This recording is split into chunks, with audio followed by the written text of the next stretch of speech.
내용 관리반 자 2의 OX 지문 보도록 하겠습니다.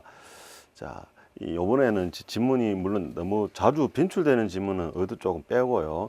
나올 만한 지문인데 기존의 교재라든가 문제집, 기출문제집에서 좀 설명이 약한 이런 지문들이 있더라고요. 제가 보기에는 충분히 나올 수 있는 지문이고, 하지만 해설이 좀 약한 지문들, 기존 교재들은요. 그래서 그런 것들 중심으로 해서 한번 가져와 봤습니다.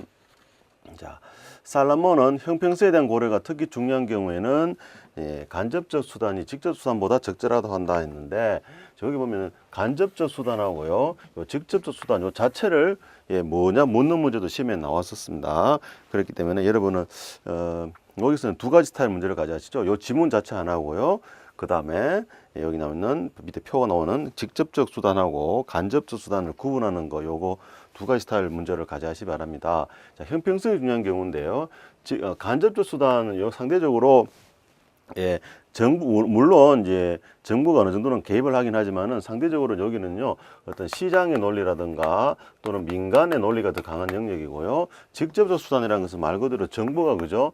직접적 개입을 하는 거죠. 그러다 보니 정부가 국민의 세금을 가지고 직접적으로 개입하는 이런 수단, 이게 직접적 수단이 되겠습니다. 그 따라서 좀 형평성 논리가 좀 오히려 강하고요.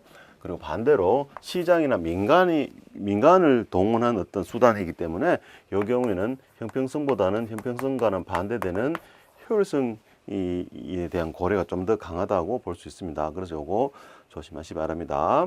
요 효율성, 그리고 간접적 수단, 그 다음에 정부에 의한 직접적 수단의 경우에는 형평성에 대한 고려가 강하다. 이렇게 하나 잡아 놓으시고, 자, 그 다음에 상대적으로 중앙정부하고 또 지방정부를 볼 때는요, 중앙정부의 경우는 상대적으로 좀 형평성적 고려가 강하고요.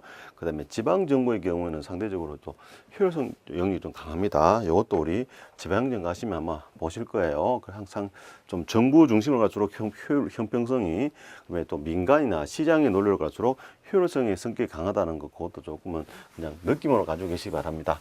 자, 그 다음에 이제 표를 한번 보시면은 직접적 수단하고 간접적 수단, 이거 두 가지를 이제 구분하셔야 되는 건데요. 자, 이걸 구분한 문제가 한 번쯤은 나왔었습니다. 그러면 여러분은 여기 나온 것처럼 직접적 수단에 요 네 가지 있죠. 요 네 가지를 그냥 가져가시죠. 정부가 말 그대로 정부가 소비하는 거죠.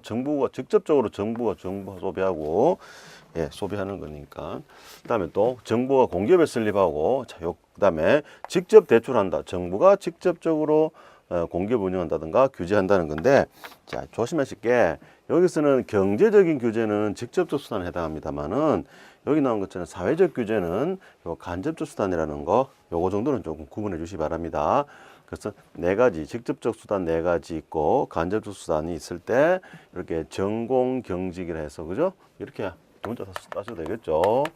전공 경직, 정부 소비, 공기업, 경제적 규제, 직접적 대출에서 전공 경직, 이렇게 네 가지 두 문자 가져가시고, 조심하실 거, 사회적 규제는 간접적 규제에 해당한다는 거, 요거 정도 가져가시면은 조금 될 것이다. 최근에 조금씩 출제가 좀 많이 되고 있는 지문이 되겠습니다.